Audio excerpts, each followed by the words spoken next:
we can play it. You can play it on demand after this session.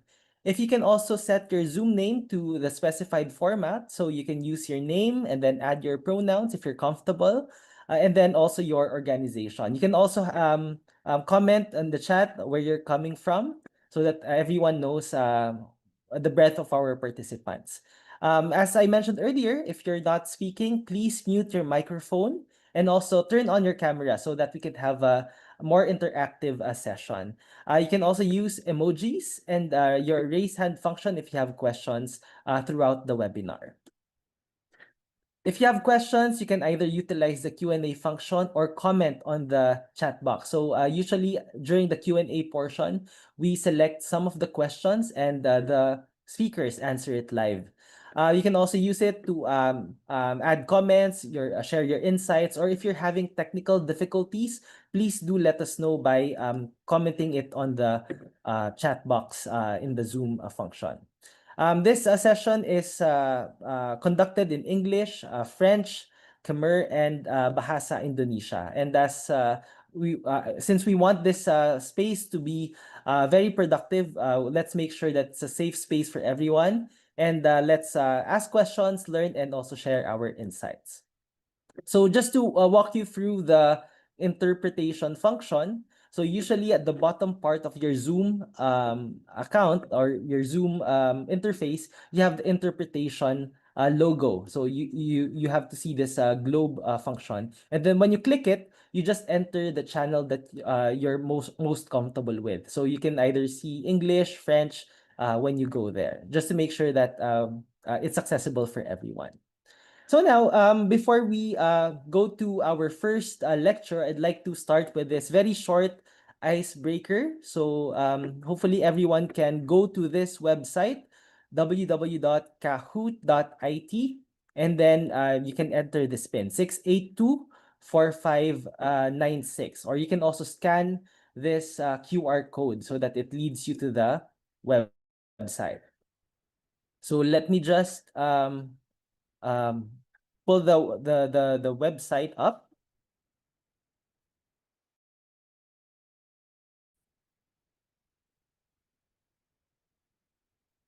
Okay. So hopefully you're able to enter the Kahoot link that I shared earlier. So you should be able to see this interface. Okay, so I see some of you are already here. So we'll just wait for a few more seconds before we officially start. So again, you can enter using this QR code and just enter the game pin. So thank you, Jeff, also for sharing the pin and the Kahoot link here.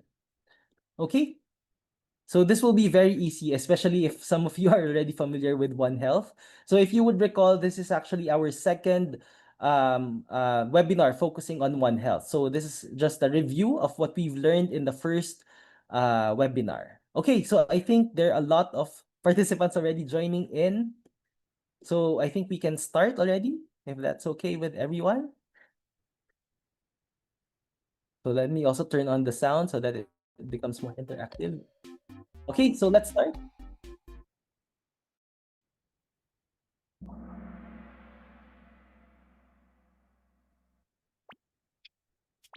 So the idea here is you just need to select the correct answer. So the first question is, in the context of One Health, what is the significance of zoonotic diseases? So do they only affect animals? Blue, they cannot be transmitted to humans. Yellow requires collaboration between human, animal, and envi health sectors. And then lastly, they are only relevant in tropical climates. Your answers by clicking on the first. Okay, so the correct answer is yellow. So requires a collaboration between human, animal, and envi health sector. So I think that's pretty easy. You know, most of you got the correct answer. Okay, so Marion has very fast hands, followed by Peter and then Ninja. Okay, so the faster that you select the correct answer, the higher the points. So please make sure to enter it as fast as you can. Which of the following is not a component of a successful One Health surveillance system? Red, data sharing among human, animal, and environmental health sectors. Blue, rapid response to disease outbreaks. Yellow, exclusive focus on human health data. Green, integrated monitoring of disease trends. Okay, so again, most of you got it correctly. So when we're talking about a One Health surveillance system, it shouldn't focus solely on human health data. All right, so the rest are important components of a surveillance system. Okay, next question. Marion still on the lead. Jeremy is climbing up on the second place, followed by Elsa. When was the WHO pandemic agreement adopted by the World Health Assembly? So was it April 20, 2025, April 25, 2025, May 20, 2024, or May 20, 2025? So this is partly current events, since this is just fairly recently. Okay. So I think it's a toss-up between the yellow and the green one, but I'm happy that most of you got it correctly. So it was adopted on May 20, 2025. Okay. Okay, Marion still on the lead. I'm gonna stop. I feel like it's sitting. So we'll just count the rank 2. So we'll declare Marion as first place already by this time. Okay, last 2 questions. What does PAB stand for? Pathogen access and biological sharing mechanism, pathogen availability and benefit sharing mechanism. So this is quite tricky since it's just one word difference. This is actually one of the, I think, things that we need to continue the conversation on. Okay, so PAB stands for Pathogen Access and Benefit Sharing Mechanism. So please remember that acronym because it will be discussed, I think, in not only in this webinar, but also in the next conversations on the pandemic agreement. Okay, Rose is taking the lead now. Last question. When is the deadline for the finalization of the PABS system? Is it December 2025, May 2025, May 2026, or December 2026?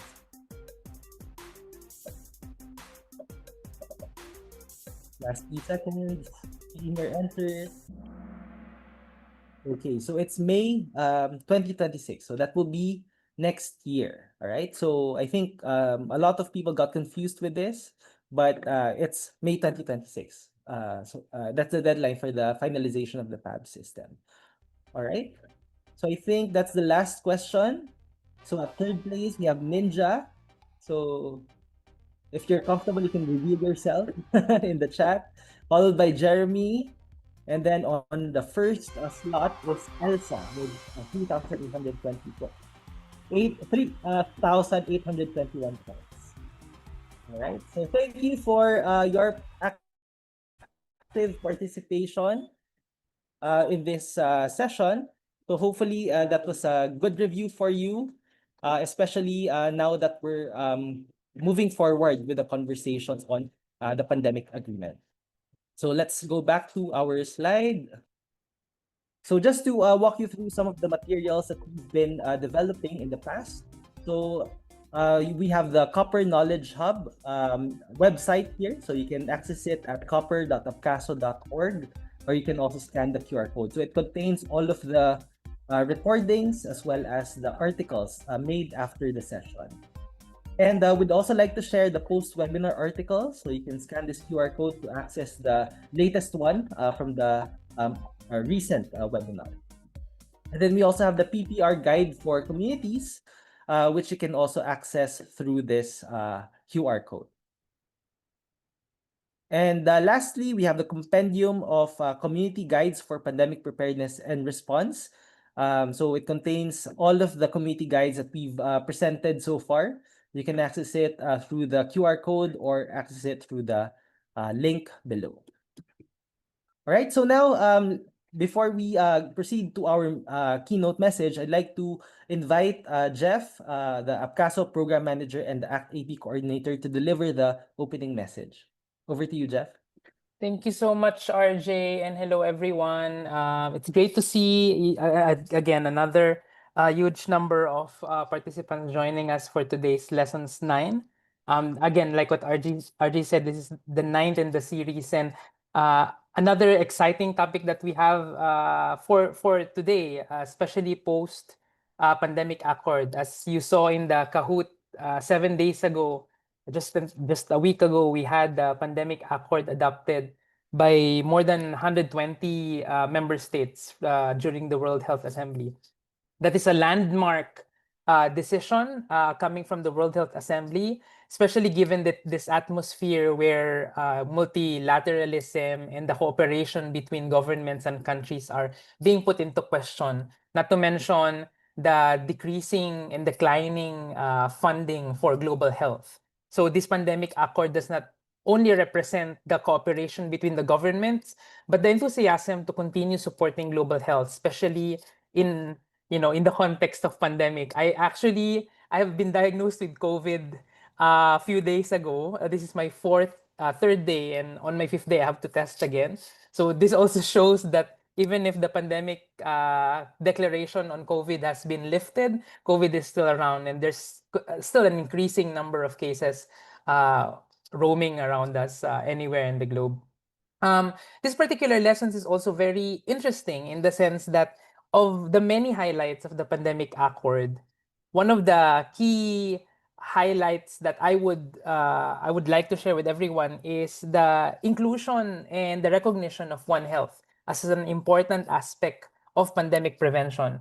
It's been 2.5 years since we've debated around the importance of pandemic prevention in the earlier INB, in the earlier intergovernmental body negotiations on the pandemic accord, but the basic prevention on pandemics has almost left the room. But now we're here 2.5 years later with One Health as one of the key highlights of pandemic accord.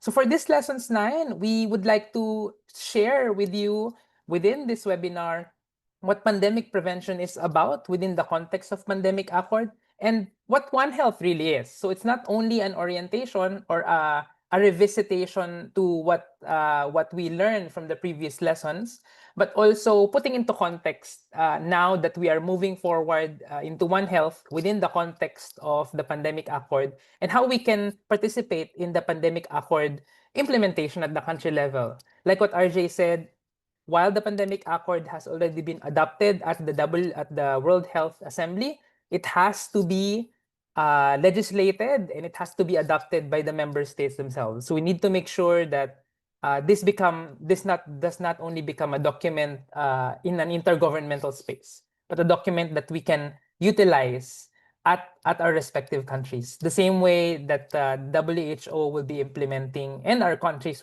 are implementing through the tobacco control. The pandemic accord is the second landmark legislation that is legally binding, and countries should be able to report it. So, again, welcome to Lessons 9, and I hope you learn a lot from our esteemed speakers for today, and I'm very excited to listen to them as well. Thank you so much, and back to you, RJ.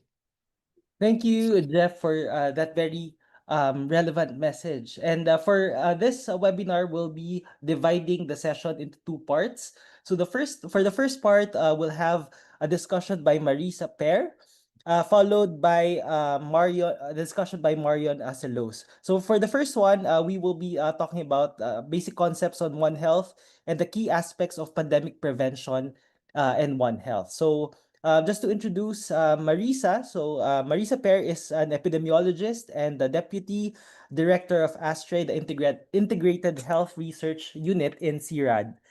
She specializes in the evaluation of health surveillance systems in developed and developing countries, including community-based systems, in emerging zoonotic risks, and in public-private partnerships. She provides expertise to international organizations, namely the FAO, the Pandemic Fund, the World Bank, and the World Organization for Animal Health. She is also the co-founder and global science leader of the PREZODE initiative, or the Preventing Zoonotic Disease Emergence.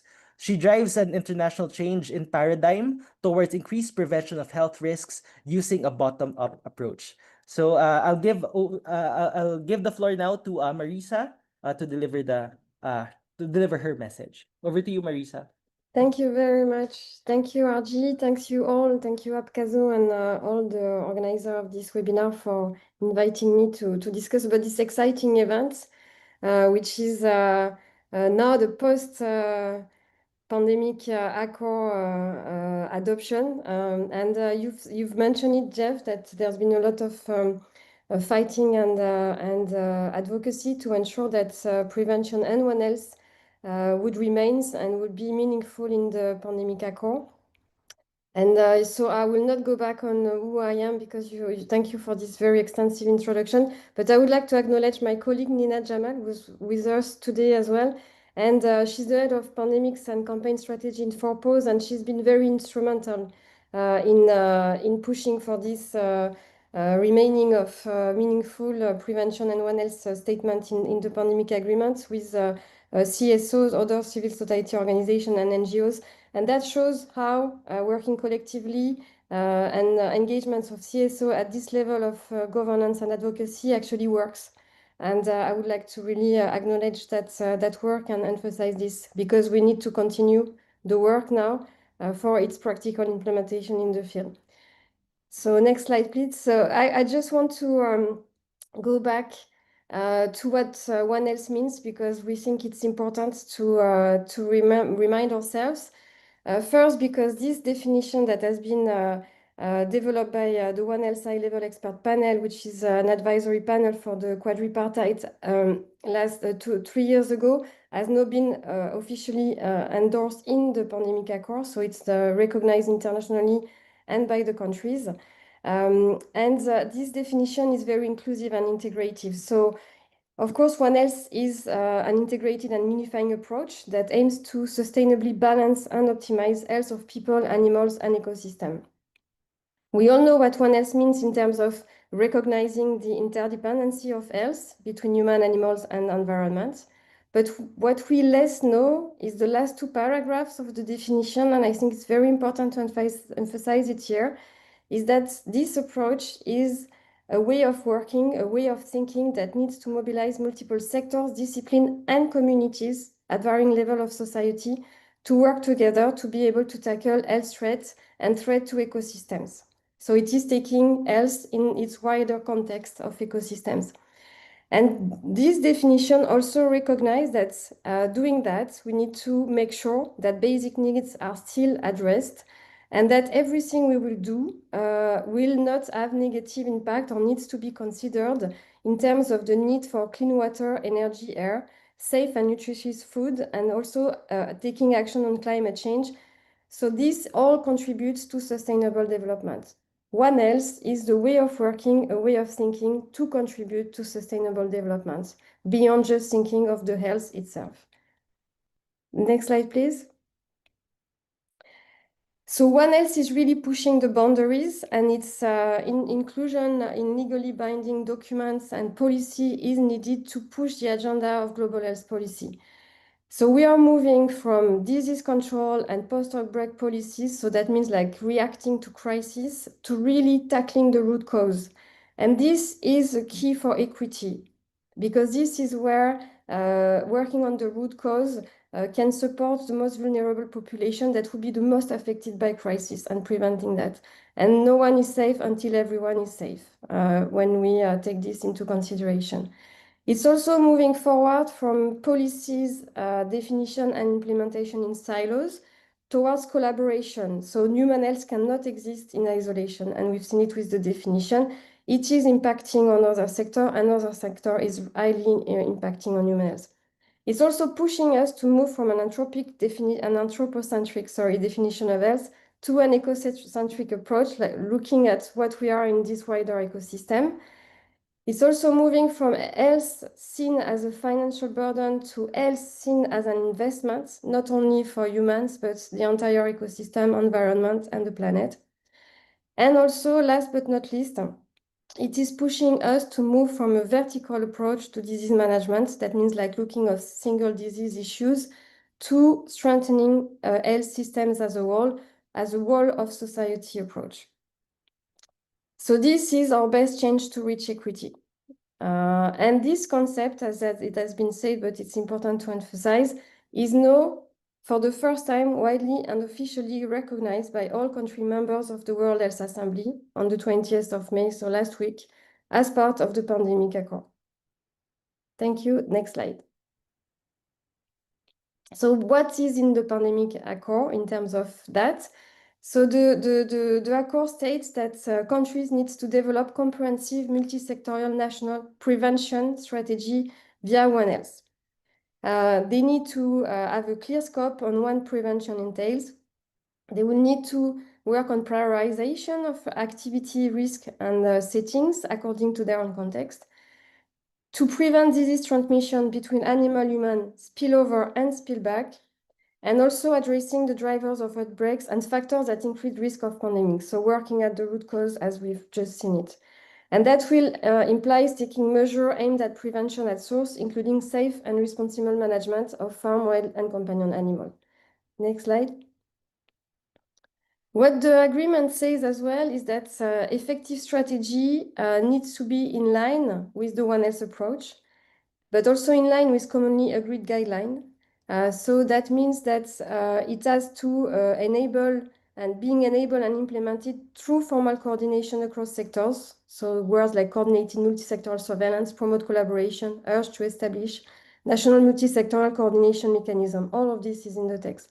And it also states that this has to be designed with the communities at the front lines of outbreak, so that they own and implement the solution, can prevent, detect, and report outbreaks and protect their livelihoods. And this is very key for the conversation today.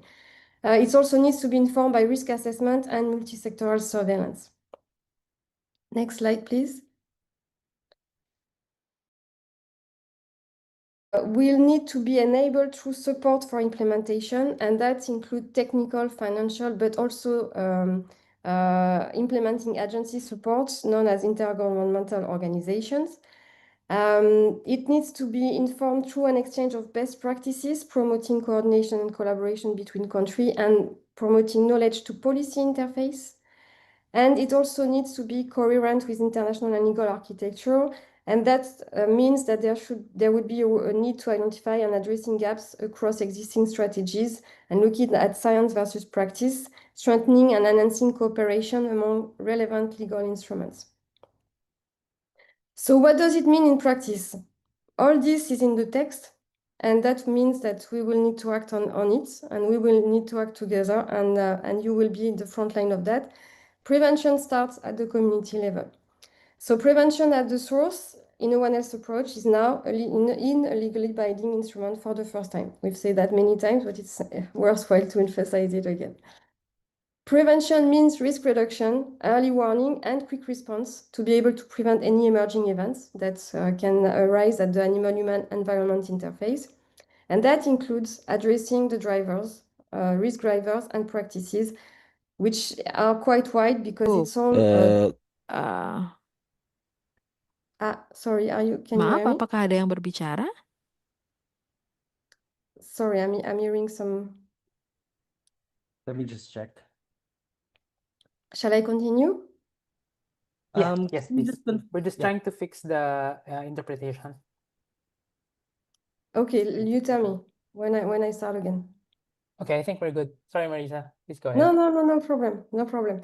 So I was talking about the drivers of pandemics, and that is all what human impact on nature, such as agricultural practices, land use, animal breeding, but all the needs for socio and economics livelihood.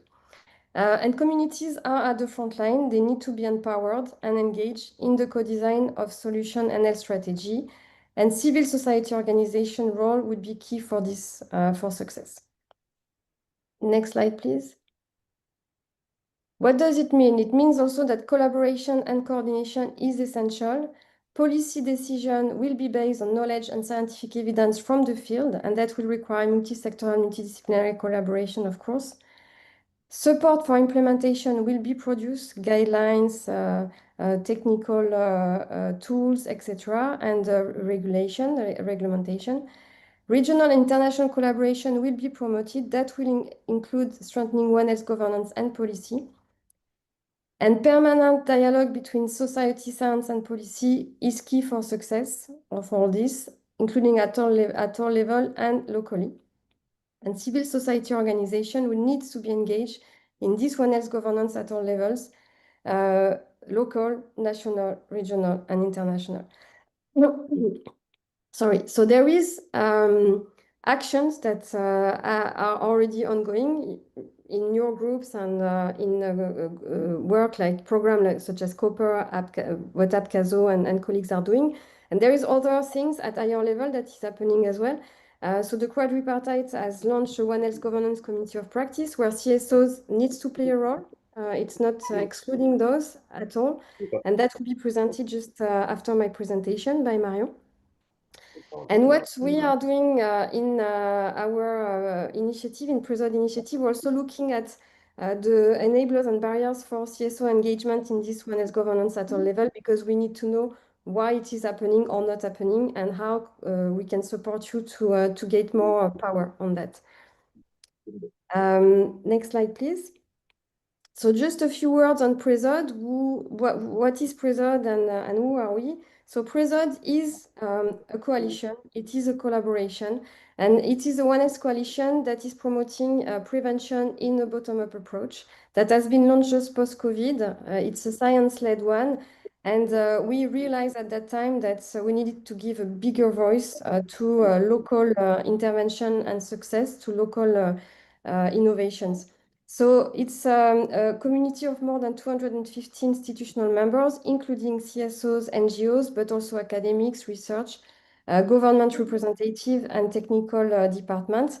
And we also engage politically with governments to ensure that any action that you will be implementing in the field, our members will be implementing, will be sustainable and taken on into national policies. So we have 29 governments engaged at the moment. So PRESOD is following a One Health approach, and its strategic agenda is promoting as a transversal pillar, the foundational pillar, engagement of all actors, including communities, and also co-design of policy and One Health governance strengthening. Next slide, please. So what can PRESOD do in practice to support you? So as I said, remember, PRESOD is not only us, me or CIRAD, it's 250 institutions worldwide, covering 88 countries, that is working currently on operational projects in the ground in 15 countries and different world regions to promote this prevention in a One Health approach. PRESOD supports the co-development of community-based surveillance in a One Health approach, and we've got success story in different countries. So that could be a sharing of experience and also engaging with you and the work you're doing with the CLM or the CEG already to be able to strengthen these synergies. PRESOD is supporting the One Health platform development and strengthening both at national and regional levels. And we also have like project and success story that can be shared. And there will be some presentation of this community-based surveillance by our colleague from Vietnam actually today. And PRESOD is also providing strengthening of competencies by One Health training and innovative engagement tools. We're working with different actors to develop serious games, for example, to engage community, a bit similar as what RG just did at the introduction of this webinar, but being able to do that in the field with our communities. And also, PRESOD is supporting this society science policy dialogue space at different level, local. We have example in Senegal, and international level with a working group with the World Organization of Animal Health. And I just want to emphasize that within this work, which is quite new, but we are engaging with media for training on prevention and One Health, because we've seen the pivotal role that media is playing when there is a pandemic and a crisis, and they really need to be engaged because they are also a voice to the community. And on that note, I will stop there, and thank you very much for your attention. and open up the floor for discussion and question later on. Thanks a lot. Thank you, Marisa, for that very brief yet very compact presentation on One Health. No? So it was like a throwback from our first webinar, but with a lot of add-ons and new insights with the pandemic agreement now signed. And I'd just like to walk you through the different points that Marisa mentioned. So she mentioned that One Health is an approach towards sustainable development. She also described the changes happening in a global health policy. Now we're seeing shifts from very reactive, siloed approaches to broader systems-oriented and proactive approach when we talk about pandemics. And she also outlined the different effective approaches that rests on a strong support from different sectors, a multi-sectoral action. We also need to make use of the best available evidence to guide our action and also be mindful of the coherence with the existing legal frameworks so that it becomes effectively implemented.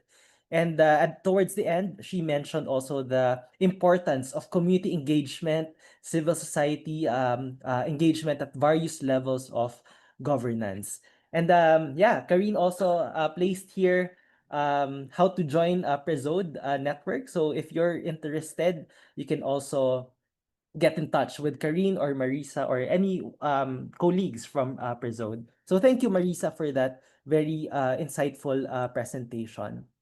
I'd also like to remind our speakers to speak slowly. And that's also a reminder for me because some of our participants are having challenges, especially if it's going too fast. And we want, of course, the best possible insights to be shared. All right. So let's try to speak slowly during our presentation so that our translators can keep up.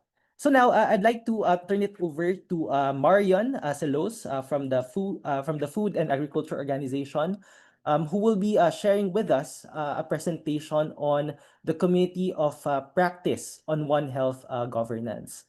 Over to you, Marion. Thank you. So oh, perfect. Thank you so much. Good morning, good afternoon, good evening, everyone. Thank you. I'd like to thank you all for giving us a space to present the quadripartite community of practice, and specifically to Marisa and Nina, as we are hoping to cooperate closely with Prezode. I'm Marion Celos. I'm a One Health officer at the Food and Agriculture Organization, and I'm the focal point for the Quadripartite Secretariat. What is the Quadripartite? The Quadripartite is an alliance between 4 organizations. One is the World Health Organization. The pandemic instruments coming was led by them. One is the United Nations Environment Program, focusing on environment health from this side, and one is the World Organization for Animal Health. So the 4 organizations together are working for to provide recommendations and guidance about the One Health approach and prevent the next pandemic. And in this context, we launched the Quadripartite Community of Practice on One Health governance that I will present today. Next, please. Just a short background, as it might be of interest to all. The Quadripartite Community of Practice is actually part of a global project, which is called the One Health Knowledge Nexus. And as you can see on the screen, we have different communities of practice on different topics that can be of interest also to pandemic prevention, preparedness. One could be on information and sharing technologies. One can be on the return on investment. It's also a quadripartite community of practice, which means how, if you invest €1 in the One Health approach, how are you going to gain from this euro invested in 10 years later? So it's evaluating the investment in One Health. We have some on acaricide resistance, some on disease drivers, all of those which might be of interest to you later. Please feel free to join. All of those communities of practice, they have the same goal, which is sharing knowledge and best practices. Next, please. Okay, so I will focus on the Quadripartite Community of Practice on One Health governance. What is this? It's a collaborative platform open to all policymakers, experts, practitioners, stakeholders. We're hoping to share experience among experts, discuss governance challenges, and that's why we want to hear from you, and could develop solutions all together to enhance or strengthen One Health government frameworks and policies. And when we talk about One Health governance, I think it was already clear from Marisa's presentation, but for us, we intend the coordination mechanisms, the legal framework that's behind also, and then the policy implementation. Next, please. So who is it for? Everyone. Please do not feel shy to join C'est pour la discussion, hein. Moi, je vous écoute, the mais community of practice. je trouvais pas ça vraiment. Sorry, let me just mute. Or are we having challenges with the interpretation again? I think we're good. Okay, all right. Sorry, Marianne, please go ahead. No problem. Please do not feel shy to join. We need everyone to join, even if you're not considering yourself as a One Health governance expert, because we all have something to bring to the table. So if you're working specifically on policy, if you're working specifically on the legal side, if you're from an indigenous community, because you already have knowledge of the One Health approach, please join. We can all learn from each other and share your knowledge and the information we have. Why would we like civil society organization to join? Because we think you have more access to the local, regional knowledge. And we want, as it was part of the second part of the One Health definition that Marisa shared with you, One Health cannot be a top-down approach. We need a bottom-up approach. So we need to hear from you guys. We need to hear from what's happening on the field, how you're living One Health, how you can really implement it, even not at a governmental level, but also at a local level. And that's really important to us. I think civil society organizations also have more power in terms of advocacy, because you access different categories of persons, of people. So that would be what you could bring to the table too. And also, and we've seen that that's a way to ensure transparent and inclusive, but also accountability. So because you have this independence that allows you as civil society organization to make sure we held governments or institutions accountable for their promises sometimes. Hopefully often. And maybe also for capacity building. So if we're sharing a tool on that, maybe you can train other communities that you have access to. Next, please. How to join? Okay, so I will put the link in the chat so that everyone can join the community of practice. But you can also scan this QR code. You have to register to join the online community of practice. So you can click on login once you access this page, or register with your email account as an individual or as an association. You just have to create a password and then you'll be able to connect. Next, please. Yeah, that's to say, please register. We have different sections. Please note that this is a work in progress. You can provide comments also on how to improve your community of practice, because we want this to be your space. So for now, we have an introduction section presenting the community of practice. We have different discussions forums in which, for now, for example, people have been sharing examples of good One Health governance mechanisms, or even just events talking about One Health so that we can advocate for the One Health governance. The resources section is to share all the scientific evidence that, as Marisa said, should be informing the policymakers in their policymaking processes. We have webinar recordings. Maybe we could also put this one there with your authorization, Raymond and Jeff. And we have a who is who section, so you can go and look and also network within the community of practice. We have a few different ambitions for the first year. First, we want to make sure we have a comprehensive and a very diverse community of practice. So we would like to ensure we have, for example, indigenous communities represented in the COP. We would have to have all the regions represented. So for now, we have associations, individuals for almost all the regions, but to be honest, we're, for example, missing a bit of Latin America. representation. So we're working on that. And why do we want that? Because we want first to do maybe a mapping of all the One Health governance mechanism or legal framework that are present in cooperation with PRISOD, because we want everyone to be able to access that. We want to have some case studies, best practices shared for everyone, maybe present some tools of One Health governance so that everyone can use them to evaluate their own One Health governance mechanisms. And then we want to use this platform as an advocacy platform to inform policymakers. Next, please. Okay, thank you. Please let me know if you have any questions, and I will put my email also in the chat in case. Thank you very much. Thank you, Marion, for that presentation. I think it's an excellent walkthrough on what you've been doing at the Committee of Practice, and I see a lot of potential. I think a lot of our participants would be interested in registering. So if you're interested to join, please do click on the link that Marion sent here on the chat, or if you have any questions, you can also send a direct message to Marion through this email. And I think that's very important because as part of civil society, it's important for us to really engage just to make sure that the policies that are being developed at the international space are reflective of our experiences at the local level. All right, so now I'd like to open the floor for questions. First, I'd like to invite, of course, Marisa to join us in this Q&A, as well as Marion. So if you have questions, please put them in the chat. All right, so hopefully, okay, so I see that Lizzie is raising her hand, followed by Peter, and then we'll proceed with the question of Olive in the chat afterwards. Lizzie, go ahead. Great, thanks team for this. So just a quick one. I'm more concerned about the next steps after the adoption of the pandemic treaty.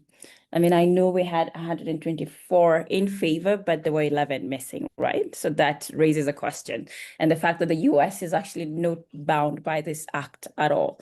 Now, my question is in terms of course, PABS was an issue, but the financial mechanism, and which is supposed to be the body that now runs the financial aspect of the treaty itself. We've seen that the WHO doesn't have money, or its money has also dwindled, and it's because of the Trump administration.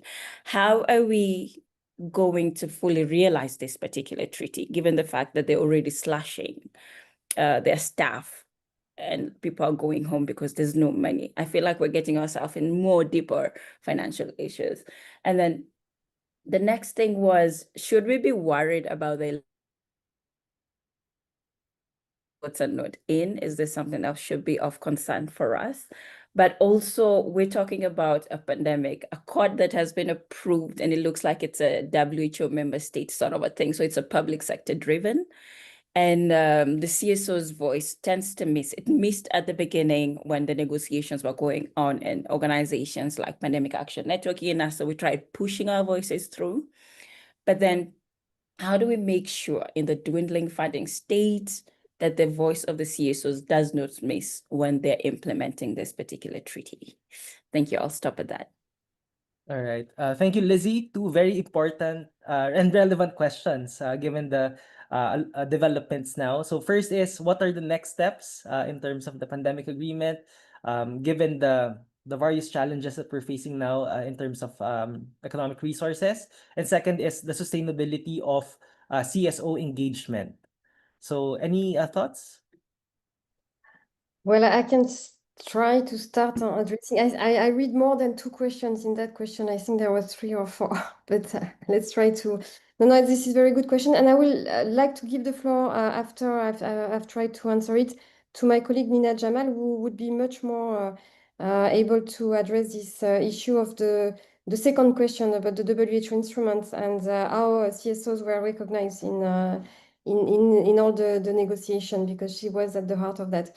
If I go back to the next steps, and she might also be able to give you some info on the next steps. So at the moment, the pandemic accord would need to be ratified by each country, in each country, but this will not happen before the PABS is being agreed on. And so they've given themselves 1 year to negotiate the PABS. So there is still a lot of work to do for CSOs and for us to keep on pushing and lobbying and advocacy to ensure that equity is respected and that the pathogen access and benefit sharing is a success for all.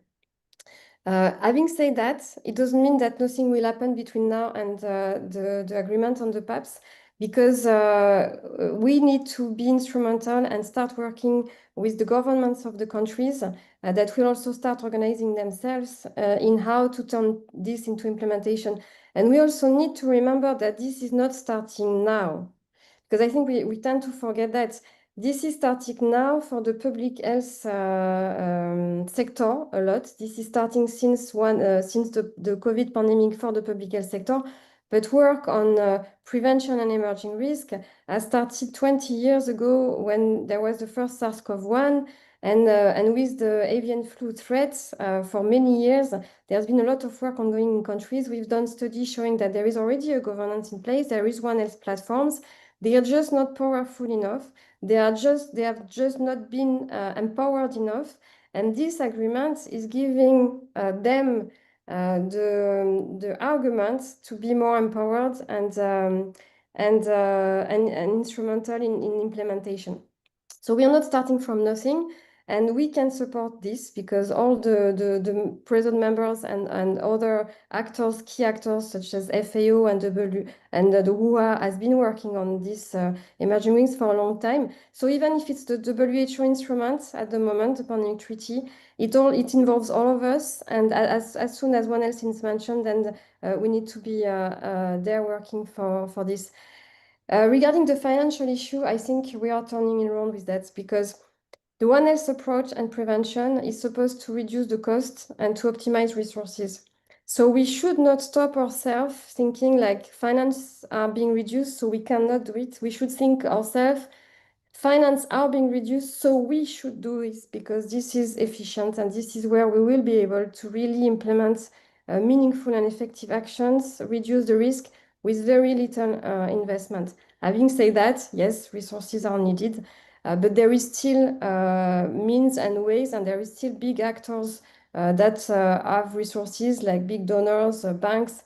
The Pandemic Fund is supporting One Health. It's one of the first financial mechanism that is really supporting One Health and prevention. So we should make use of that, and we can support all of you to be able to do that. So can I give the floor to Nina to complete? Yeah, go ahead. Nina, can you also spotlight Nina and so that she can join us?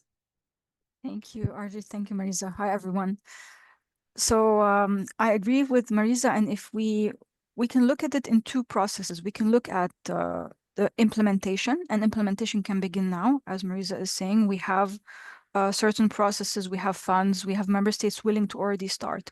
And the treaty was adopted, so by 124 member states voting in favor and 11 abstaining. So there is strong support, governments committed to implementing. And then the other track is the entry into force track. And here, as Marisa was saying, one of the first steps is the pathogen access and benefit sharing annex. But in the resolution, there are quite a few hooks or additional work that member states agreed to work on. So they're developing this intergovernmental working group. The first task is to finalize the PAPS annex, but then they also want to develop the rules of procedure of the Conference of the Parties, the financial rules, how they will fund the draft budget of the first financial period of the after the entry into force. They're going to also do preparatory work on other articles, like the article on the global supply chain. They're going to look at the financial mechanism that they agreed to. So there's quite a few things that they're going to work on to build and start preparing before entry into force. And all this work, including work on prevention, is going to happen before the entry into force. So they finish the annex, they do the other preparatory work, and then the treaty will be tabled for signature. And then after it's tabled for signature, governments can start ratifying. And once 60 member states ratify, the treaty enters into force. So here we have to calculate maybe 3 or 4 years for them to do that process. And in that time, we can prepare to help member states with the implementation, because we know they want to do it. And then in terms of the participation of civil society, it will be in a similar way. So according to the resolution, it will be in a similar way to what happened in the Intergovernmental Working Group, which means they will allow us to be in the building. They will allow us to make opening statements every day in the morning, depending on their conversations. But there is also another way to contribute, which is the member states asked the Director General to work towards technical input and advice. So technical input and advice is going to be provided to the member states by experts. So if you are an expert on topics tied to prevention, because they mention Article 4.2 on prevention, or on pathogen access and benefit sharing, governments can nominate you, and experts would be selected in line with the WHO regulations for expert advisory panels and committees. So this is also another way to contribute and support member states. And if you have direct contact with your governments, it's always helpful to ask them how they see the process going, what kind of support do they need, what kind of questions do they need answered, because then we can adapt how we're supporting them exactly to their needs. All right. Thank you, Nina, for that very important insight. So definitely a lot of work still to be done after passing the pandemic agreement. And I think it also opens up a lot of opportunities for civil society to enter either as technical experts or the usual route that we enter in these kinds of spaces. And I think as we are actually also waiting for the ratification of each country, we need to strengthen also the local coalitions that will be adding pressure to our government. And I also like what Marisa earlier, how Marisa framed One Health earlier. So she mentioned that One Health is a strategic investment so that we can optimize very limited resources. All right. So Mariam, would you like to add? Please go ahead. Thank you. Just to echo and compliment, because Marisa's and Nina answer were perfect. I completely aligned with what we're thinking. But for the quadripartite, as we know, One Health, and Marisa said it, so we've been doing One Health for years, okay? But what's missing is sometimes a few components from the environmental health side, and that we need to highlight that to the governments and the governance structure that are already in place. And here I think the CSO are really important and they could have a voice. So also the other components, animal well-being, all of those components that are not considered and though are part of the second definition of One Health that is important to us, CSO have a part to play. And there, I think also the quadripartite and UN organizations, there we have on the funding part, another role to play is to demonstrate, scientifically speaking, why investing in One Health is interesting for the governments. We're not just saying, okay, if you invest in One Health, as Marisa was saying, you're going to earn money because in 10 years you will be spending less.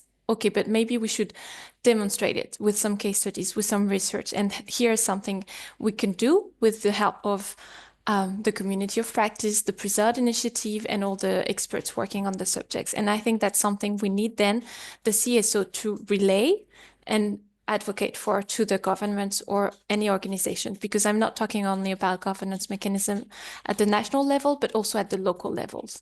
If first the local level understands that investing in a One Health governance mechanism or structure is interesting, then maybe, the national one will follow. It also can come this way. So I think that's one of the options that we could explore with the COP, with PRESERVE, and all of you guys. Thank you. All right. Thank you, Marian, for the reminder of giving a higher visibility also to other areas of One Health that are not usually addressed, and also doing our work, our complete staff work as civil society to support our government in making these decisions. I think we can still accommodate one more question. Please go ahead, Peter. Yeah, thank you very much. And I have one question and maybe one comment. I was glad that the CSO civil society is very much mentioned during the presentation, and they are looking forward also to participating in the ratification in the member states. But I think it's also, according to the current governance of GHIs, it's good to separate CSOs and communities. because we normally have the two terminologies being used interchangeably. And you find the CSOs are based in the cities and they come to work within the community and they have they are affected completely differently. And so I would be glad if the CSOs and communities are separated, just like it's in Global Fund or in and Stop TB Partnership, things like that. Thank you. My question is on the still on the pubs. And we are, of course, we all saw that the pubs issue is pending and it was put in the annex. My question is that before the entering into force, parliaments by member states will have to ratify and incorporate the agreement into their laws as a sovereign law. So do we foresee that one happening in the long term, considering that too, as mentioned, we did not include the livestock producers, we did not include the plant producers, and this is an area which is still not well incorporated, still used as a medical interventions other than One Health, leaving out other the fauna and the flora. All right. Thank you, Peter, for that comment and question. Anyone who would like to take it on?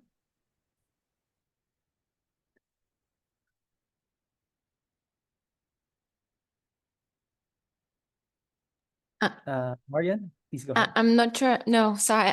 For the PBS, I'm not sure I'm the most. I don't know if my colleague Carmen is still online. Carmen? Otherwise, I see Marisa, maybe. Maybe- I would maybe leave this question to Nina because I think that there is like subtlety in the PAPs one thing that I would like to emphasize is that I think the issue with the pathogen sharing and access has been discussed a lot in link with One Health because there was understanding of the fact that if One Health was endorsed, that means that that will means more sharing of information beyond just human health pathogens. And that is true. This also linked to that. But I think that the PAPS issue is very much linked to also One Health is pushing a change in paradigm for having concrete action at local level to prevent disease from emerging. The PAPS, the sharing of pathogen and benefits access, is about ensuring access of data from internationally and including the North, where how do you say, the industry and the technology is to produce vaccine, etc. And this is this dichotomy and divergent opinion that if you deal with the problem at the source, then you don't need to get this information so much at the international level to be able to react, because this is only about reaction and response and being able to access countermeasure. And so I think the question of what do you share within the PAPs is very much linked to what are you going to use the data for. And the question that needs to be changed at this level, so we are a strong advocate of changing the way of thinking in terms of pathogen and benefit sharing access, is the question is not how do we get access to the data and the information, but how do we engage with the people that have the data and information so that not only they benefit from it, but the whole of society and the international community will benefit from it. So that would be my comment on that. But maybe Nina, you'll have more practical comments on the PAPS itself. Nina, would you like to share? I think she's having some internet issues, but maybe we can go back to it later in the second part of the Q&A. But for now, I'd like to also highlight this question from Olive. So she was asking if you can share some strategies or role of partners like Prezode that support community co-creation of One Health policies and programs, or participation in One Health governance, especially now with the implementation of the pandemic agreement at the country level? Okay, so I will start more from a success story in the field that is going to inform the policy, because I think this is really the point. So just to give you an example that will also speak to all of you.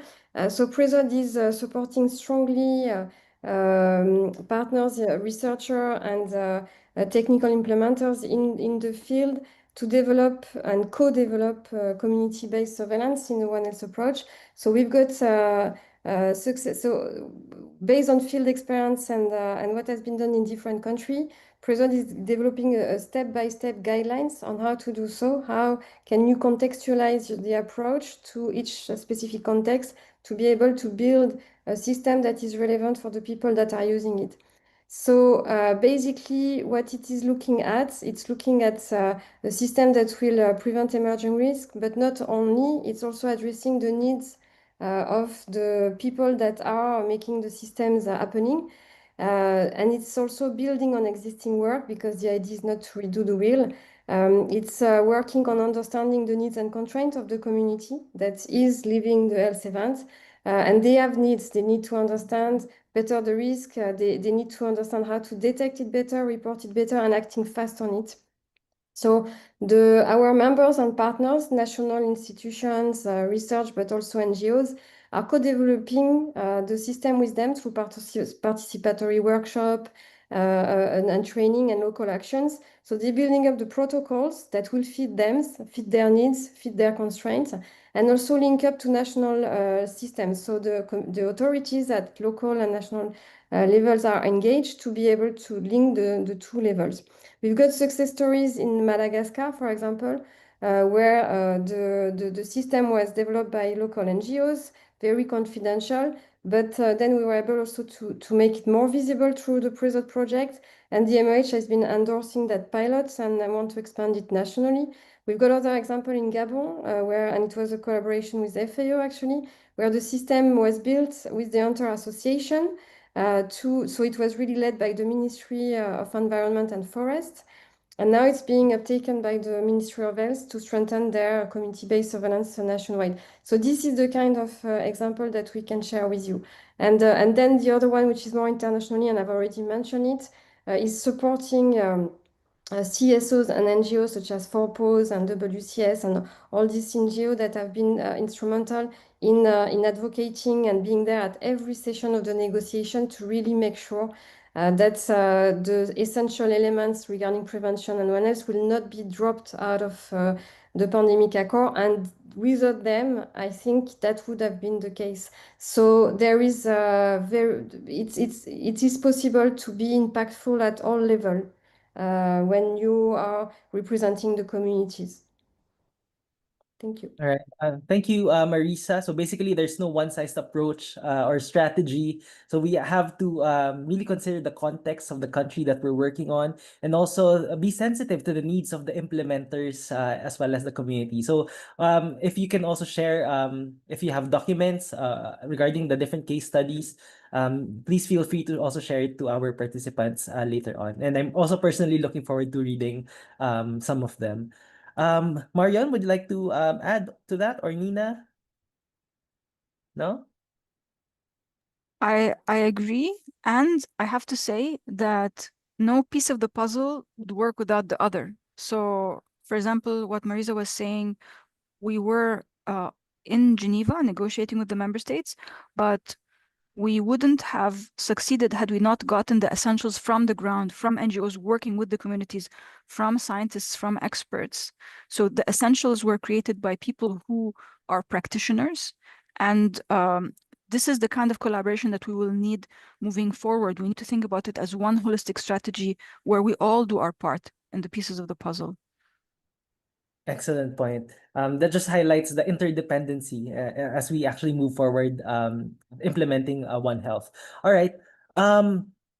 Okay, so I see Olive raising her hand. Olive, would you like to? Yeah, I just wanted to say thank you so much, Marisa and team, for responding to that question. And for me, I think it's around if we can have a place where, or if you have this on your website, I think this is very crucial for people to really know if we are going to be participating in One Health, how does that look like? even if it's in a form of a guidance, a guideline, if that is already not been developed, putting that together and then taking civil society and communities through that process. Probably that's something that we could work with together with APCASO or ACT Asia Pacific or ACT Africa. We'll develop a guideline and see how we can get this information to communities. As you note, I think in the next session, we were supposed to have cell 1 where we are supporting the communities participate in the development of the One Health strategy. So if you already have that information, I think if we could package and share that would be great. Thanks. Back over to you. All right, thank you. So we're actually building our own community of practice here as we're going through the webinar, but hopefully it gets formalized through what Marian presented earlier. Now, I'd like to, since Marisa highlighted the importance of local implementers, I'd like to shift already the conversation to our next session. So our next session will be a country sharing by one of Prizode's implementing partners, specifically Vietnam. Community Development Initiatives, or SCDI, a Vietnamese NGO whose vision is a world where every human being live in harmony with one another and with nature.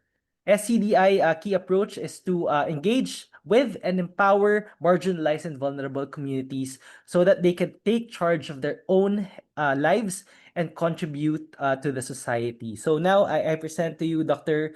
Juan Quat, who will be sharing their experience in Vietnam. Yeah. Over to you, Juan. Thank you very much, Ajay, and good morning, good afternoon, everyone. I think my presentation would fit very nicely in our conversation because I'm going to share with you what are we going to do in Vietnam at community level about One Health. It also show maybe somehow address Peter's question comment about civil society and community. So we would say we are an NGO, but we are working closely with communities. So we don't really have a border. We don't say us NGO and them community, but we work together. Of course we have some advantage, but the community have their own advantage as well. So we work together as a very, very close partner. I also would like to say that One Health has been the concept that our organization has been interested in many years, for the last many years. However, we could see that it had been difficult to operationalize. So as you can see that some government, including my own government in Vietnam, have set up the One Health platform, but the collaboration in order for it to operationalize, to make it concrete is not that straightforward. So we think that it's good to start to work, and by working, by doing things, we will learn. And luckily that result has been there, trying different model here and there, and there's a number of has a lot of experience and a couple of guidelines that can help us to start with. So let me now, can you have to share my slide just to avoid me talking for too long, please. Share screen for you, Juan. Yeah, can you show the slide? Thank you. Okay. Yeah. So my presentation, I name it, I call it Translating One Health Concept to Community Action, because we talk about concept for a long time, and also principle, are good, but now is the time for action. So we are lucky to be a part of a consortium, the project called PREACT 3, and particularly the phase for Vietnam, and some of the Southeast Asia country called and Africa, SECA Vietnam. Next slide, please. So in this presentation, I'm going to do like 1.5 minutes video introduction of SCDI so that you know who we are.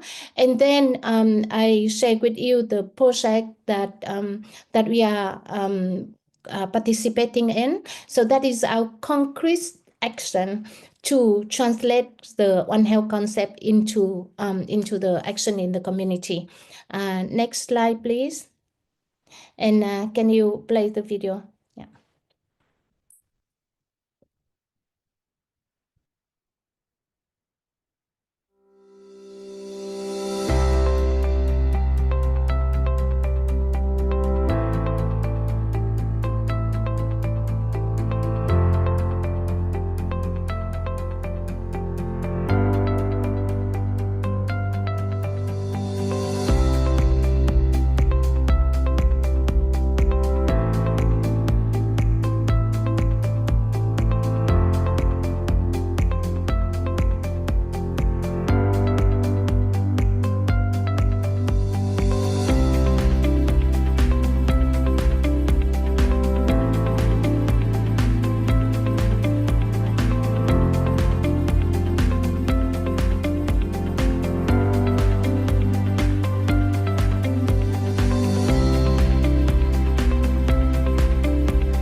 Yeah, so that's a short introduction of SCDI. So just in a nutshell, that we work very closely with the community. Next slide, please.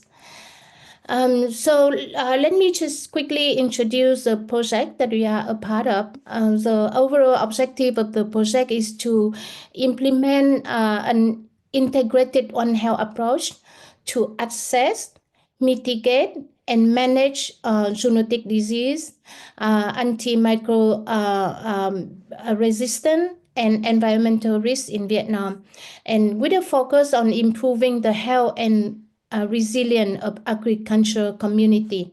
We are going to work in 2 provinces.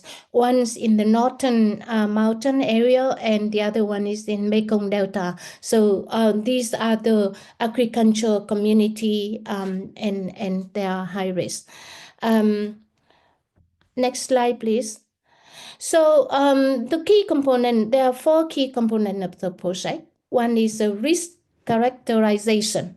It's to mean to identify the risk, such as the germ, the fungal, the virus, the bacteria that can be zoonotic or can be at risk for human, animal, or nature. That will be done by the research institutes. The second is risk mitigation. So how can we reduce the risk? The third is on early warning and community-based surveillance. I think you already, Marisa, Marion, and Naina have already mentioned some of these component in the overall One Health pandemic preparedness approach. And the fourth component of the project is to build the network of One Health, to strengthen the One Health network, to build the capacity, strengthen capacity of community and other partners, and strengthening the partnership between different partners in One Health. And among this, in terms of networking, we are also aiming at having the community become a part of the national One Health platform. Next, please. So we win, the community win actively participate in the last three activity: risk mitigation, early warning, and partnership platform building. For the risk characterization, the community will participate in as a consultation in the fashion of consultation, provide information and feedback for the research design and result.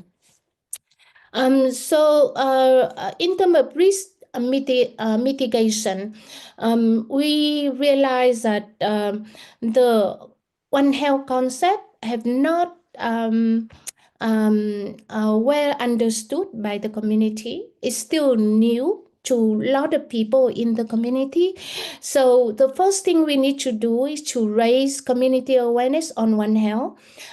We will conduct a training of trainer for community representative, and then support community-led activities. So the community-led activity could be like to have a TikTok challenge, to have a community meeting, to have a play, to have a Zalo group, which is our local communication network similar to WhatsApp or Facebook, etc. So that is one is to raise awareness on One Health, make sure that the community understood the concept of One Health and appreciate it and consider it as an important part of the community life.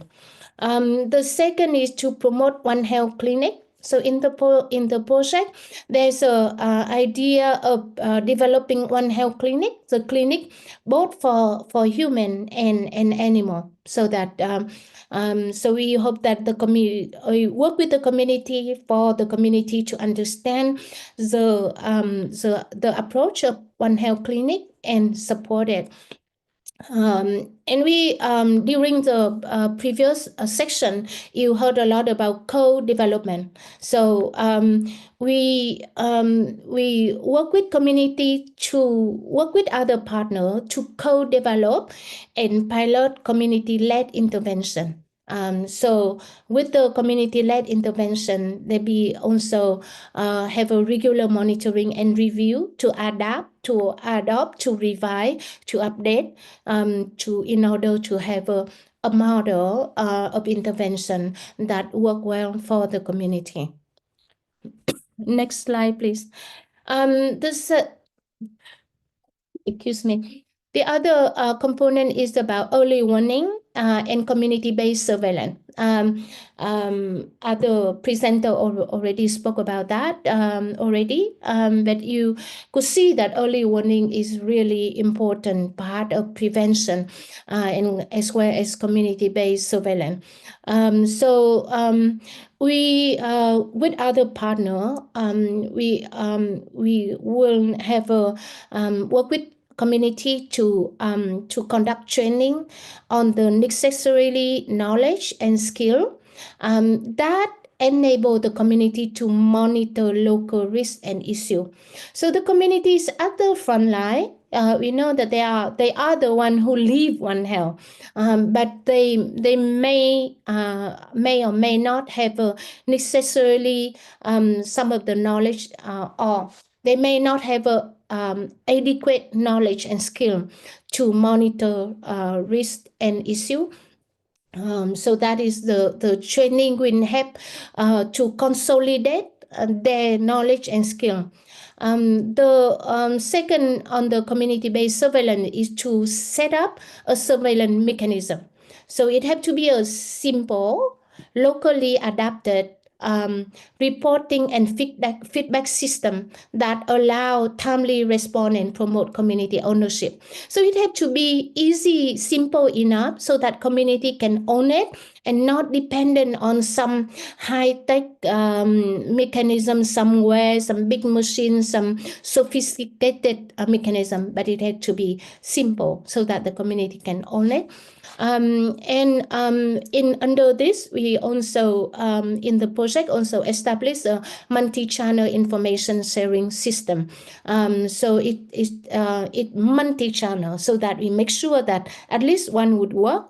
People would get information, and it be a two-way. It's early warning and response, but from the community to the authority and from the authority to the community. So it's a two-way. Of course, they need to have a training for community on early warning and response, what to do in terms of warning and response. And we plan to have an annual Mentee stakeholder review meeting. This is new. So it's really important that we review it to learn from it, but also to share the experience and improve this system. Next one, please. So we all agree that the role of community and civil society is important, but everyone is important. Government is important, academia is important, researchers are important. So now we need to work together, policy maker, scientists, community manager need to work together. So what we try to do as an NGO is to be a broker, basically. So we try to work with the community to create space for the community to make the two sides understand each other. So policymaker and scientists to understand the community, because at the beginning, they need to have some facilitation. So we consider ourselves almost like interpreter. So from the community language to the policy language, from the policy scientific language to the community language, so that both sides understand each other and can work together, because each one have their advantage and their shortfall. So if we can work together, it would be, the partnership is very beneficial to everyone, but people don't necessarily don't necessarily have a mechanism to make it work. So what we try to do is to facilitate that partnership so that it works. So that would include training, mentoring. We facilitate dialogue, so have a policymaker and researcher sit down with the community to discuss, organize consultation and meeting. So in order to strengthen knowledge and skill of community, but also increase the interaction between different sides. So what we really hope is that community understand One Health, embrace One Health, meaningfully participate in One Health, and take One Health in their hand, because they are the one who live One Health. So that's about it, and would be happy to learn from you and hear from you. Thank you very much. Our contact is at the last slide. So if you, yeah. Thank you, Juan, for that presentation. Inspiring story from Vietnam. Specifically, I'm very much interested on the different demand generation activities that you're doing for One Health using organic approaches to the community. It's also interesting how you discussed the integrated services through the One Health clinic, as well as the community approaches on surveillance or the warning systems and response. And I think it was also interesting how you described the role of civil society as the facilitator in terms of creating those guiding coalitions that would push One Health forward. So thank you, Juan, for that presentation. So now I'd like to turn over the floor to Paul Bangura, who will share their initiatives in Sierra Leone.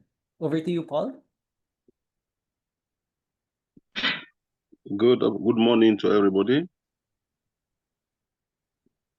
How are you doing? Are you getting me? Are you getting me? Hello? Yes, Hello? Yes, Paul, we are getting you. Okay, Yes, thank you Paul, we very are much. getting you. Yes. So sorry. Actually, Dr. Lako, who is our consultant, was supposed to have done a presentation, but unfortunately, he reported that he is not well and he is unable to be part of this conversation. But thank you very much. Let me just share very quickly our experience working with stakeholders and communities regarding One Health. In the first place, civil society organizations are very vital to the implementation of One Health approach.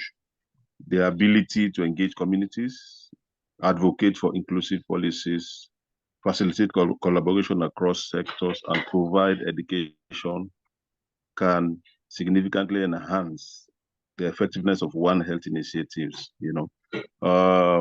Over the past 1 year plus, our work has been around engaging communities, building capacity of community groups around pandemic preparedness and response, and also inclusive One Health. So supported by the Global Fund. So we have conducted a lot of capacity training, first and foremost, to equip our community CSOs, coalition members to actually understand what is One Health and the concept of people as well. So what we have done is to also engage stakeholders to create space, because the national framework on One Health, when we looked at it, when they talk about community, it was actually focusing on community health workers, chiefs and traditional leaders.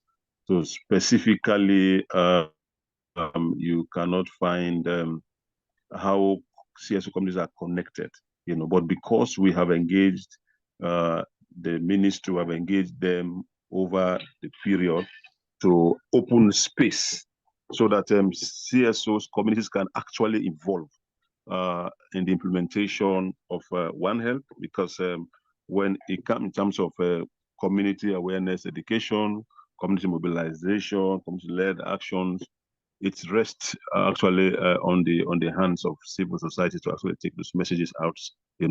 So because of the engagement we have done, we have been given a maximum space, in the conversation around One Health.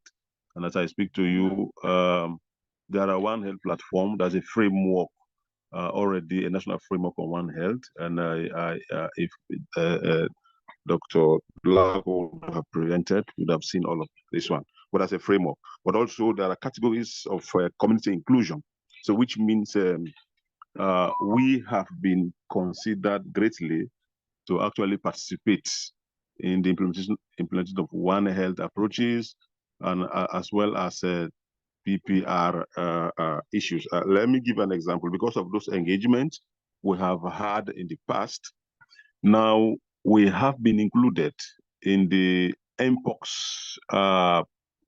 fight. We are now part of the National Public Health Agency, and then very recently we are called as a coalition, as CSOs, to submit activities so that we can go in the forefront to mobilize our communities, religious leaders, in terms of addressing and curtailing the spread of Mpox across districts. So this has shown that our engagement in the past has not gone fruitful, but it has yielded maximum impact, because we have included recently, we have a consultant, Dr. Lako, actually did a lot of work around that, studied the National Action Plan for Security document.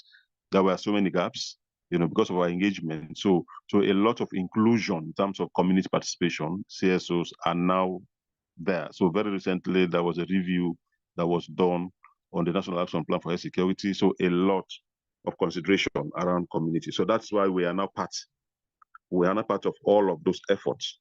So I think what we have done in the past is yielding fruit, and then it's very good for us. Yeah, but what we need is we need as CSOs communities more capacity, especially at the global framework level. We need that kind of capacity to be built, to be able to understand all of those global framework, and also to be more effective in engaging in the conversation of One Health, in Sierra Leone. But at its stand, there's a tremendous effort that has been done in terms of advancing One Health. There is now interconnectivity of entities. Like I speak to you, we have now those entities like Ministry of Agriculture, the Ministry of Health, Ministry of Education, the environmental agencies, and those that are connected, working around humans and animals and the environment. Those platforms are very effective now, and I think CSOs and communities are very much aware of that, and then we are part of those conversations. But there is need for more collaboration. There is need for more collaboration, CSOs and government. There's need for more support to build the capacity of CSOs, because we are those that will always go to at community level to raise awareness, to mobilize. We are trusted agents to mobilize and bring those informations that will create change at community level. So I will stop there. Thank you very much for that opportunity. But I think there is great, tremendous efforts on ground, and Dr. Lako has actually helped also, to pave a way. He was like a doorway for us to enter, to engage with some of those entities, government entities, for inclusion of communities and CSOs, especially our coalition on pandemic preparedness, to actually engage extensively on One Health, and then the pandemic preparedness and response, understanding how the Gs and the NAVs and the SPAS actually operate as well. So that has been very tremendous. So thank you very much for that opportunity. I want to end there. Thank you. Thank you, Paul, for that sharing. I remember your presentation in your country sharing in one of our previous webinars, and I think this is a good build-up to what you presented before. So now you're also expanding it to One Health. It would have been interesting to also hear from Dr. Lako, but I think you summarized it perfectly well. So thank you, Paul, for that sharing. So I see that there are some chats here. So now, probably since we're around 81 in the room, we'd like to also hear from our participants. Karine actually raised some very interesting questions in the chat. She was asking how much are One Health and pandemic prevention important for you? So maybe you can probably add the phrase in the chat box on how important you think One Health and pandemic prevention is. Or you can also probably also rate it probably 1 to 10. 10 would be the highest, 1 would be quite low. So if you have some thoughts, you can add them in our chat. So I think with the sharing of our speakers today, it really allowed us to appreciate the concept of One Health and pandemic preparedness. All right, Karine, would you like to say something? Yeah, thank you very much, RJ, and thanks a lot to Vietnam and Sierra Leone for sharing their experience. But I just want to highlight what you said, right? I mean, we had here 2 countries coming and saying what they're doing. This being said, I'm sure you're doing plenty, right? So the idea here is not at all to make presentations, right, is really to engage with all of you. So how relevant is that to you? How much does it speak to you? What are you doing on community-based surveillance, on One Health, pandemic prevention? If you find it relevant, how can we best support, right, any challenge that you have? And as I wrote also, part of PRESOD work is to enhance the dialogue between scientists, between civil society, society in general, and policymakers, for example, on the pandemic agreement. So, we're really keen to engage with you, right? So you have the floor to you. Thank you. Thank you, Karine. As Karine mentioned, please feel free to raise your hand and also put in the chat your inputs regarding the sharings that we've heard from today.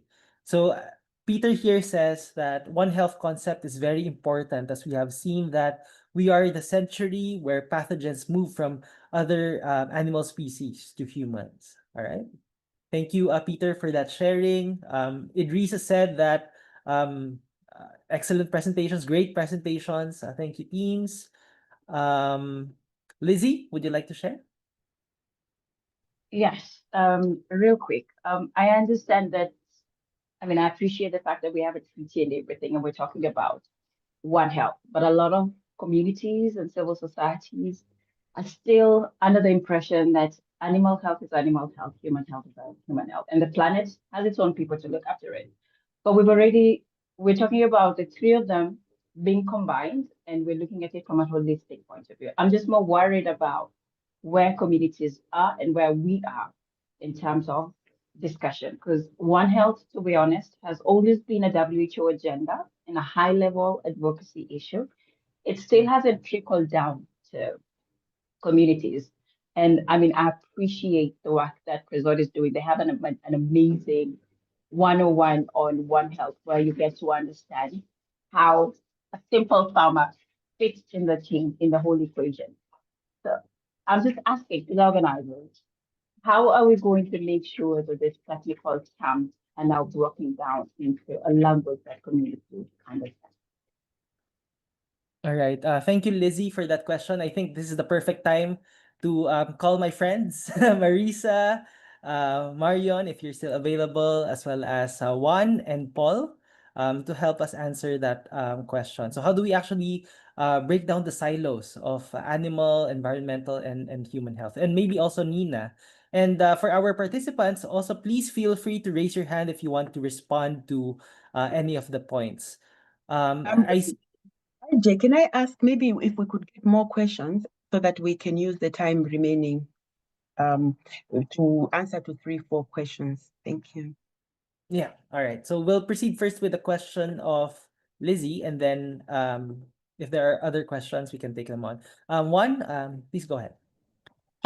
Yeah, thank you, Lizzie. It's a very important question, and I think it's many people have the same question. But I think as a presenter before me have mentioned repeatedly, Marisa, Marion, and Nina, is One Health have to be bottom up. One Health shouldn't be top down. There are discussion in Geneva, there's discussion in Paris, but the realities happen in the community, because the people in the community are the one who live One Health. The people who sit in a meeting room at One Health Assembly in Geneva, well, everybody live One Health, but the people in the community are every day with animal, with the environment, with the nature. And I think that we as a community and civil society shouldn't wait until people from Geneva tell us what to do. We should take our responsibility as well, and we should take ownership of One Health by doing our One Health approach. Learn. I mean, I guess at this point there's no real textbook to say step 1, step 2, step 3, and then you will have a result 1, 2, 3. We have to learn, but the community is in the front line, and community should be the one who be in charge of it and start to do our pilot experiment, start to build our model in order to meet the top down. I think we need to meet halfway. The big policy, global policy, and national policy are important, but it can only meaningful. It will only be meaningful if things happen on the ground. So I think so just to say that we need to start. Just another point I would like to share is that because our organization is working with the support of the Global Fund. The Global Fund is the biggest donor that work on community system strengthening. So I've been working on this space for the last 30 years, and the Global Fund is the one who have invested greatly in community system strengthening. So I think of course, other community, other system can also and should also work on One Health, but in particularly the communities that have benefit from the investment of the Global Fund, it is now the time for us to go beyond the 3 disease, beyond human health, and start to work on One Health. Thank you. All right. Powerful reminder from Juan.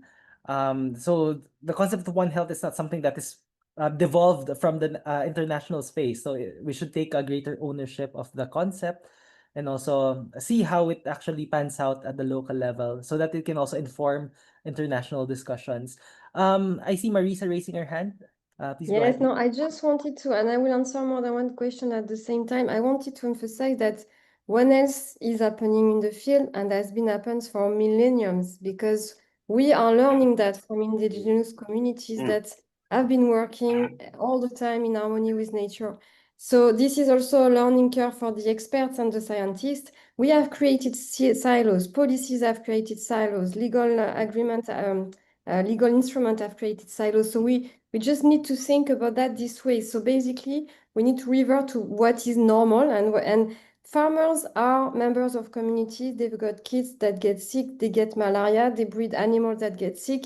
When we look at the community-based surveillance in Gabon, hunters have taken their own responsibility to manage their resources. They want to manage the forestry because they live on from these resources, and they realize that not only these resources is giving them income so they can bring their kids to school, they can feed, but it's also a risk, and they need to protect themselves and their family. So I think this is how we should take it and present it at the global level. This is not a new concept coming up from the top. This is just what we should all be doing, because this is the way that we will live in harmony with our environment, and we will be able to sustain actions in time, because this is not that costly. This is just common sense.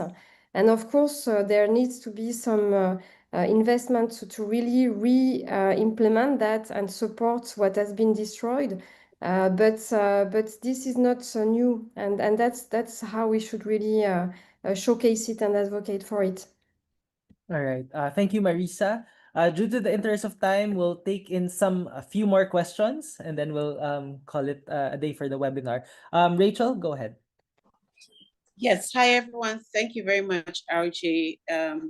My name is Rachel, and my question is around currently what we are doing in the African region in respect of the Copper Sea project. And so we are working in 5 African countries. We are working in Kenya, Sierra Leone, Liberia, Nigeria, and then Cameroon. So these countries have understood the various PPR processes and what goes on in respect of the policies, the JEE, and the NAFs. But then my question is that what and how would be the linkage between these processes and then One Health? And also broadly, this question may be for PRIZOD specifically, what can be done at the regional level in ensuring that these countries we are working with are also participating in the various One Health policies that are in their countries? Because sometimes, to be honest with you, it can be mind-boggling if you, regarding this project, if you need to come up with things to do. And I know that sometimes the country partners do not understand how to go around the process, basically because they do not have information. And we know that the whole idea of Copper Sea projects is to ensure that we are being involved, communities and CSOs are being involved in the various policies in terms of One Health or pandemic preparedness at the country level. So I want to seek your expertise and your advice on this. How can we integrate One Health and pandemic preparedness in these processes? And also for PRIZOD, how can we collaborate on the regional level in respect of One Health to ensure that we are fulfilling what the countries need? Thank you very much.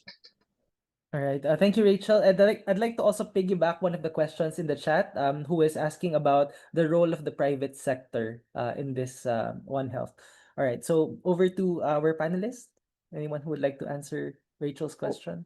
I can start and then let my colleague complete.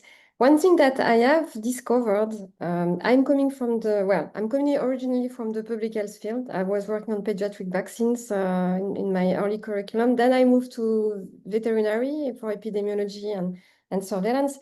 And when I started working with the Global Fund and the community-led engagement and monitoring, I discovered this issue of indicators, legislation, IHR was so prominent in the discussion at the community level, which I'm still trying to figure out why and why this is the end instead of being just a tool for monitoring the impact and the end. Sorry, maybe it's a bit provocative, but I was even a bit shocked because there's a lot of training going on, training the community level on how to address these GE, SPARS indicators, which I think is very confusing for all of them. And I'm not sure this is needed. That's not answering your question, but I think it's needed for the higher global level, but is it really needing to prevent emerging risks, to prevent pandemics? I'm not that sure, but that's another debate. Those indicators are evolving, so that is the good news. Beyond that, there's been a lot of discussion at the WHO level. They've made IHR indicators evolve towards more integrated approach. This is not sufficient. This is not enough, and we are working on that and reviewing it. In the Pandemic Fund, they've also developed a lot of, and I've been involved in that, indicators to be able to integrate One Health and monitor One Health and PPR interventions in those international legal frameworks. So this is happening. We're not there yet, but we're working on it. And this is also what PRISOD is pushing. We're pushing at very different level, engaging a lot of experts in that have the expertise to be able to do that. So that's for the IHR and the legal thing. For the regional actions, so this is another, we are really working at the different level, local, national, regional, and international. At the regional level, the different programs we have, including the one that was presented by Juan, is really promoting a network of One Health platform at the regional level. So that means that the different countries and One Health platform in countries can talk together, share experience, expertise, and strengthen each other's as a country-to-country collaboration. This is happening in Africa, in the different regions, Southern Africa, Eastern Africa. There is a big program called COESA, and this is very instrumental in being able to do that. And there is other programs starting or being implemented in other regions. So, I mean, if we can really talk more about that in another conversation. Thank you very much. All right. Thank you, Marisa. Anyone else who would like to add? Yes, Okay. I just wanted to point. Can I go ahead? Go ahead, Peter. Yeah, I just wanted to also point out that as we talk about One Health, we should also not forget the relationship with AMR. As we know, antimicrobial resistance, as we know, as the populations increase, also the demand for food and the use of chemical and pesticides that are embedded into human food chain also is a driver of antimicrobial resistance. So we need also to incorporate AMR in the One Health as an issue of that introduces IPs into the human body. Thank you. All right. Thank you, Peter, for that comment. I saw the panelists nodding their heads when you were talking about the inclusion of AMR. So, yeah, go ahead, Juan. No, I just think that is the question about, there are two questions I saw on the chat, and one you already mentioned is about the private sector, and the other question about the COM, community-led monitoring. So just want to comment on this. It's not an answer, but I think you are, Javier, you are right. Private sector is very, very important, and they are the one who produce a lot of goods. They are the one who provide a lot of services. So, and they are part of the community, part of the society. So engagement with private sector, I think, is really important. There could be a different way to engagement with private sector. But first of all, is the government and community as a customer can really help to shape the market, can help to shape the help the private sector to pave their way. In terms of the production, in terms of services, but also I think it's would be really, really important and beneficial to engage with private sector in the dialogue, in the conversation. And to some extent to policy making, of course, with the attention of conflict of interest. But I think it is very important point about private sector.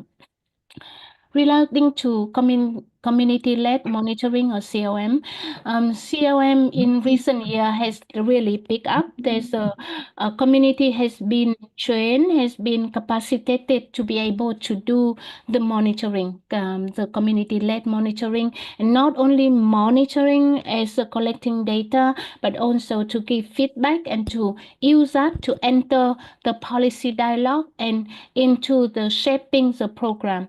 So these experience are really important. And in when we work on the community-based surveillance, that is also we bring in some of the experience on the community-led monitoring in order to that serve as a important base, important foundation for the community-based surveillance and monitoring. So just want to share my thought on this. Thank you. All right. Thank you, Juan. And if the participants are interested to know more about led monitoring, you Yes, can yes. Hello. visit the YouTube recording of our previous lessons. All right. So just a quick one. Go ahead, Paul. Okay. Yeah. So yeah. Yeah. Okay. Thank you very much, RJ. Yeah. Just want to raise something very quickly. There's an experience we had here. CSOs and communities does not have a comprehensive understanding on the One Health. We are more focused on the PPR interventions, So is it possible to get a created content for CSOs understanding, on One Health, so that this can be able to empower them to ask the necessary questions, to engage, to contribute? Because sometimes in most of those conversations, CSOs will talk less because of so many technical issues around the One Health. So it's good to have a created content like the PPR intervention. So it was very clear. So we're able to build capacities around understanding the concept, and that was why the engagement were very simple. So I'm just submitting a recommendation on that. Thank you very much. Thank you, Paul, for that input. Anyone who would like to add on to what Paul said? But I think everyone agrees that we need more capacity building in terms of One Health so that it can be better translated at the local level. Olive, just a quick one before we close. Yeah, I just wanted to say that just to reiterate what Paul has said, even for the team to understand PPR, it's because we started off with a training. And after the training, then we've developed learning materials, have this community of practice where we've had, several discussions and deliberations. And that's why the team that is here is able to understand, what PPR is all about, and even engage at country level, even in the JEEs, the NAPS process that Rachel was talking about. And we need to do something similar as well. And I think that's the question Karine is asking, and which I had started also asking. What can we do better to really unpack One Health? Are there materials that we need to do? Are there series of webinars that we need to do? And I think that's the question that we're asking. What else, Paul, should we be doing to unpack One Health further so that communities understand and are able to engage? Who are the partners at country level that we can engage? And I think there was a point as well that it's not at national level, but even at subnational level. what are some of the key things and key elements? And if you can put those things in the chat, that would really appreciate. Thanks. Back to you, RJ. Thank you. All right. Thank you, Olive. So Olive gave us some points to reflect on.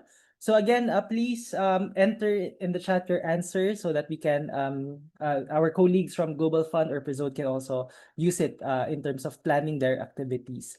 So with that, I'd like to invite everyone to give a round of applause to our speakers. Excellent presentations from Marisa Per.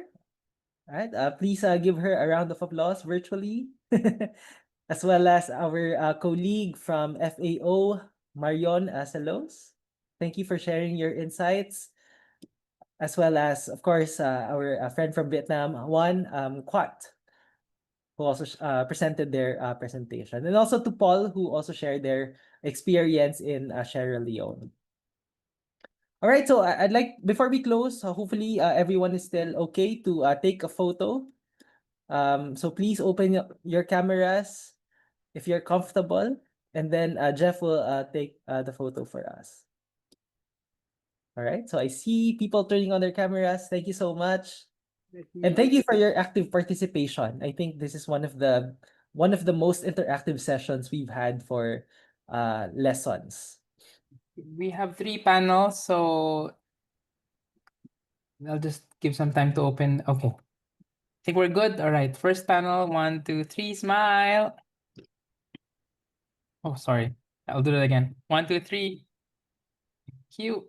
Next panel, 1, 2, 3. And last one, smile, 1, 2, 3. Right. Thank you so much, everyone. All right, thank you, Jeff. So I also placed in the chat the evaluation form. Please do answer the evaluation form so that we can improve how we conduct the session, and also so that we can send you the presentation materials once we get permission from our speakers. And if you're interested, you can also join the WhatsApp community group so that we can continue the conversation and also the collaboration. So you can scan this QR code and it will lead you to the invitation link for WhatsApp. All right, so I think that's it. Thank you everyone for joining us for this session. Thank you to our speakers, our translators, as well as our colleagues who have helped us in technical preparation for this webinar. All right, so we'll close this session in a few. Bye-bye. Thank you Thank so you very much. much. Thank you Bye-bye. very much. Bye-bye. Yeah, bye-bye. Bye-bye. Thank you so much. Bye, everyone.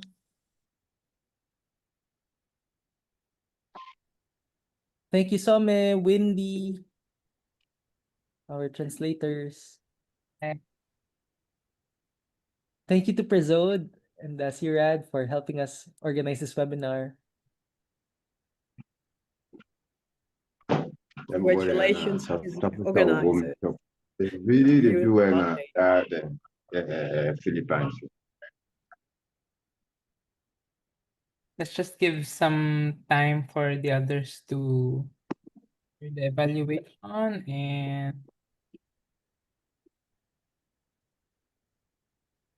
Jeff, maybe we can just put them in the waiting room. yeah. Yeah, you can